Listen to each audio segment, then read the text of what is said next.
Soyez les bienvenus au cœur de la CCI Seine-Estuaire, ici au Havre, où il y a un petit grain, mais ça ne paraît pas. D'où on est, et sous les sunlights, eh bien, ça ne se ressent pas.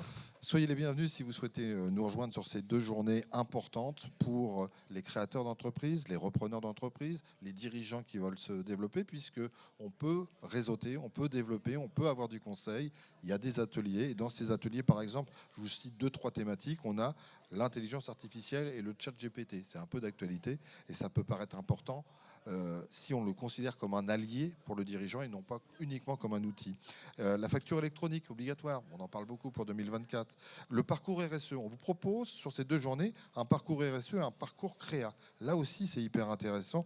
Et un dernier atelier, la médiation, une solution alternative efficace pour gérer les contentieux. Donc là aussi, c'est hyper intéressant. Et puis, à chaque rendez-vous, nous avons des invités et j'ai la joie d'accueillir Gildas Le Guillou. Bonjour Gildas.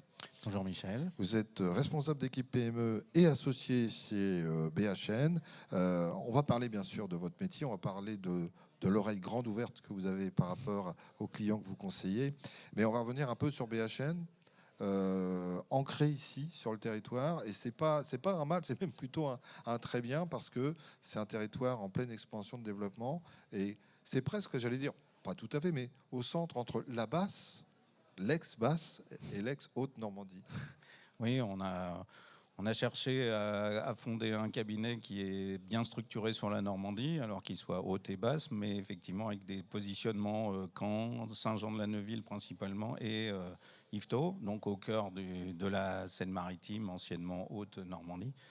Et on a avec ça la volonté d'être resté à taille humaine, d'accompagner les dirigeants et d'être, comme le dit notre slogan, à l'écoute. C'est vraiment le point fort, c'est d'être anticiper leurs besoins, les faire parler et à nous amener à les aider à réfléchir sur leur business. Alors je parlais d'écouter, mais ce n'est pas qu'un euphémisme par rapport à l'actualité, les temps qui bougent, les temps durs.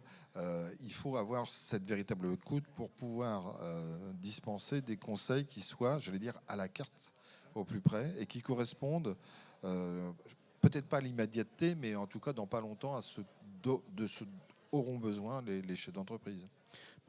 Être un vrai aiguillon, les amener à se poser des questions, à remettre en cause un tel ou tel fonctionnement ou appuyer sur tel point fort qu'ils ont. C'est notre image, c'est d'être finalement la personne qui a de l'extérieur, tout en étant dans l'intimité du dirigeant, parce qu'il a souvent peu de personnes à qui parler, qui puissions lui apporter cette vision externe, des points sur lesquels lui, il ne mettra pas l'accent et que nous, on peut soulever et lui dire de faire attention à tel ou tel point, ou d'appuyer sur... comme un coach de sportif qui va dire ton coup droit il est très bon, continue là-dessus, appuie-toi là-dessus et puis va, mais par contre arrange ça et ça. Donc là on fait pareil, on est là dans je veux dire une permanence de proximité. C'est ce qui nous intéresse, c'est d'être, on vient pas 15 jours ou 3 mois après le bilan pour faire du conseil, on est dans l'activation permanente de notre présence auprès des clients. Et pour ça, on se crée de la disponibilité pour être au plus proche de leurs besoins. Mais vous comprenez que ça peut être compliqué pour un jeune créateur d'entreprise de s'allonger sur le divan rouge de son expert comptable ou de son commissaire en compte en se disant je vais tout leur dire. On n'ose pas toujours le faire. Donc il faut vraiment y aller avec cette main tendue, cette oreille et mettre à l'aise, mais aussi à les emmener, puisque vous intervenez du début au développement, et j'allais dire presque voilà, de la création où on va les aider à travailler leur business model pour aller chercher des fonds, se développer, grossir, et puis un jour leur parler de transmission, mais ça c'est une fois qu'ils ont bien grossi, que ça a gagné de la valeur, et là on va les aider aussi à transmettre. Mais s'épancher, je dirais que ce que j'aime bien moi, c'est quand les clients commencent à me dire on est en confiance, on se dit tout. Donc là, c'est, je dirais, c'est gagné. Là, oui, ils le disent vraiment. Oui, et c'est là où c'est intéressant, parce que là, on est vraiment dans la création d'une intimité, d'un échange et de confiance. D'ailleurs, vous avez une charte d'engagement qui est pro et qualitative et qui permet de rappeler en quoi consiste aussi, c'est important, la déontologie de vos métiers.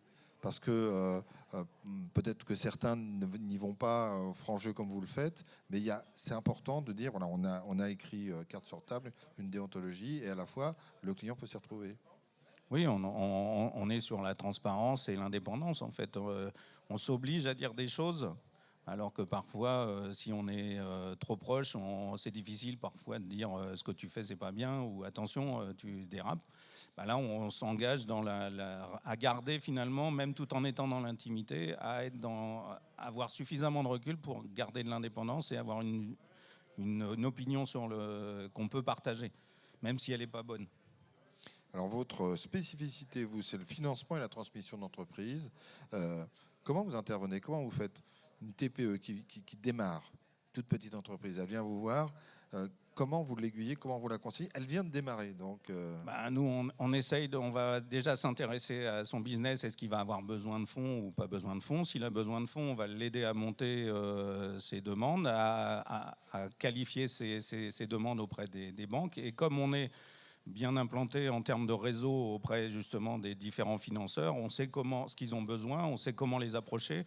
Et avec ça, on va monter un dossier avec eux, mais on n'est pas là pour les remplacer, on est là pour les coacher, leur permettre de maîtriser leurs chiffres à eux. Et donc on les amène à maîtriser l'ensemble de leur environnement, de leur projet, à réfléchir sur comment présenter leur projet, finalement un peu les entraîner au pitch, mais sur la partie financière, et tout en ayant un œil quand même sur leur partie business pour leur dire attention, le marché c'est pas ça, voilà. Donc ça veut dire que vous pouvez être aussi amené à leur dire non, notamment pour ceux qui démarrent et qui parfois ont une vision faut leur faire prendre conscience que finalement leur offre elle ne marchera pas. Enfin, après c'est notre vision, c'est peut-être parfois erroné.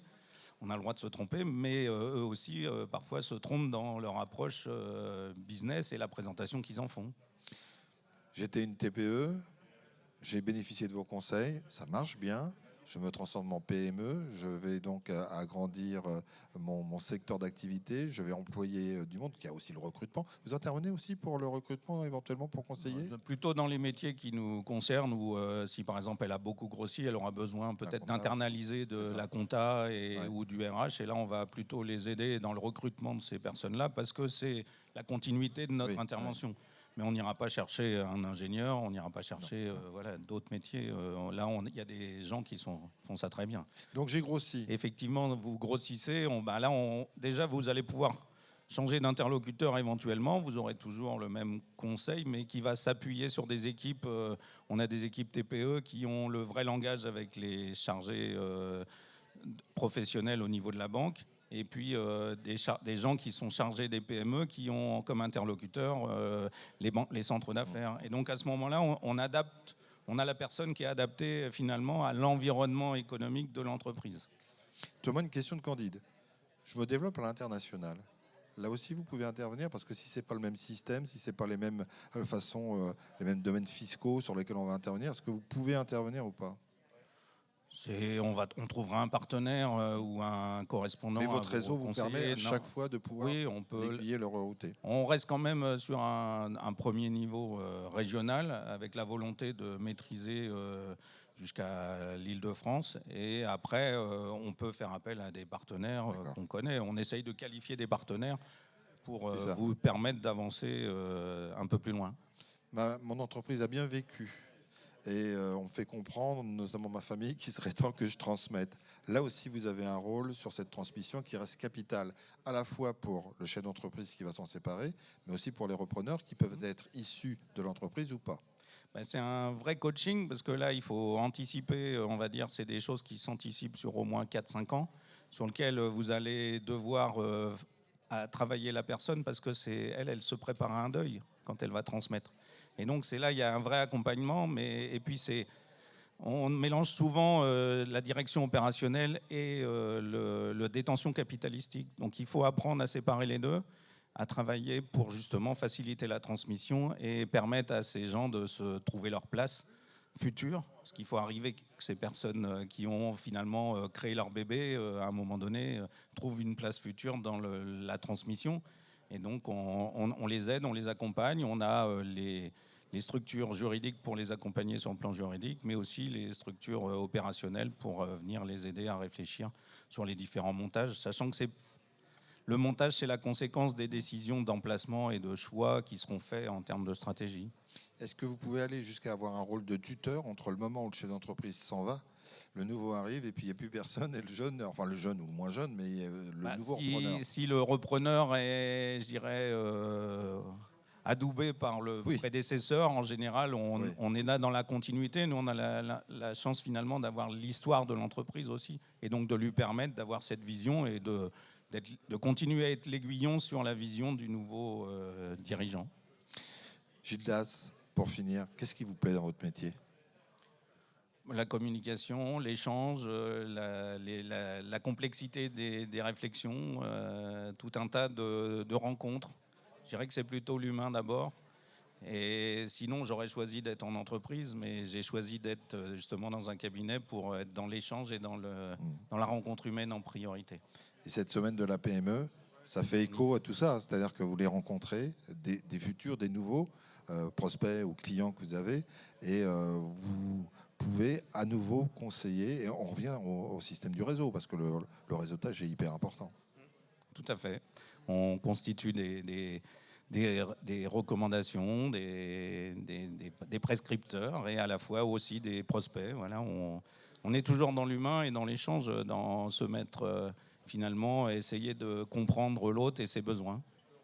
Eh ben merci Gilles Das Le Guillou d'être passé à notre micro. C'est toujours un plaisir de vous avoir sur cette antenne. Merci à vous. Et puis, on n'a pas eu beaucoup de femmes. On en aura une prochainement, donc restez-nous fidèles. Ce sera Laurence Braun. On parlera de l'humain, de l'humaine chez Vacom. À très vite.